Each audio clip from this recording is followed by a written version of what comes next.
मेरे प्यारे विद्यार्थियों, आज हम साउंड में डॉपलर इफेक्ट के ऊपर कुछ प्रश्न हल करेंगे।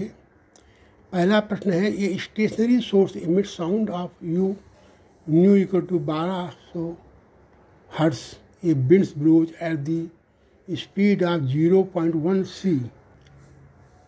Deduce the percentage change in the wavelength. Second, the change in the frequency for a stationary observer on the wind side of the source. Repeat the calculation for the case when there is no wind, but the observer moves at 0.1 c speed towards the source. Given Bs velocity of source is 0, nu is equal to 1200 Hz, velocity of 0.1 c. C velocity of light उसका 0.1% है। तो इसमें actual wavelength हमारी lambda equal to C upon nu होता है और apparent wavelength हमारा हो जाए इस केस में lambda dash equal to C plus B M minus B S upon nu के equal to C plus 0.1 into C upon nu के प्रश्नानुसार। और इन change in wavelength delta lambda equal to lambda dash minus lambda हो जाएगा। इसको value put करेंगे और हल करेंगे तो ये हो जाएगा हमारा 10%। इन कीजिए पहले केस में हुआ है। दूसरे केस में हमारा क्या है, apparent frequency is given by nu dash equal to C plus B M minus B O upon C plus B M minus B S.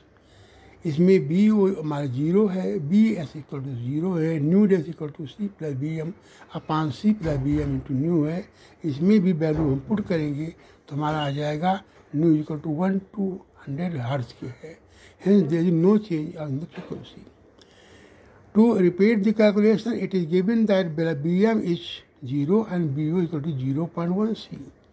अपने वेवलेंथ हमारा हो जाएगा lambda dash equal to C plus B M minus B S upon nu के बराबर C upon nu into lambda के। That is there is no change in the wavelength. Case two, इस case में होगा हमारा apparent frequency when an observer moves towards the sound is given by nu double dash c plus bo upon nu equal to c plus 0.1 c upon nu into बराबर 1.1 new के। Change frequency हो जाएगा nu dash double dash minus nu equal to 0.1 nu के है। Percentage change हमारा हो जाएगा 10% हो जाएगा।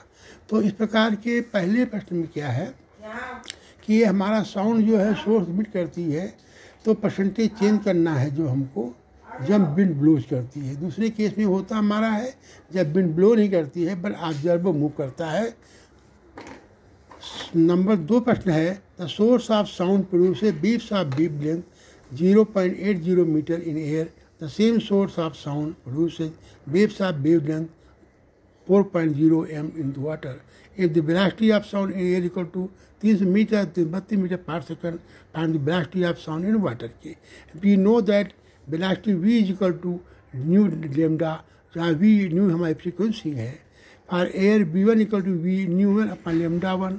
For water b2 equal to nu 2 upon nu 2 into lambda 2। इसलिए b1 अपॉन b2 हो जाएगा v nu 1 lambda 1 upon nu 2 lambda 2 के।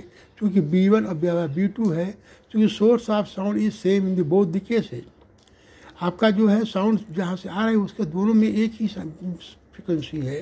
तो लेमडा 1 दे रखा है, लेमडा 2 दे रखा है। इसको वैल्यू पुट करेंगे और हल करेंगे तो b2 बराबर हमारा हो जाएगा 332 इंटू 4 अपॉन 0.80 के बराबर 1660 मीटर पर सेकंड के हो। सो वेलोसिटी इन वाटर हो जाएगा 1660 मीटर पर सेकंड के है। विद्यार्थियों, किसी भी सफलता के लिए आवश्यकता है work hard, be confident, believe in God.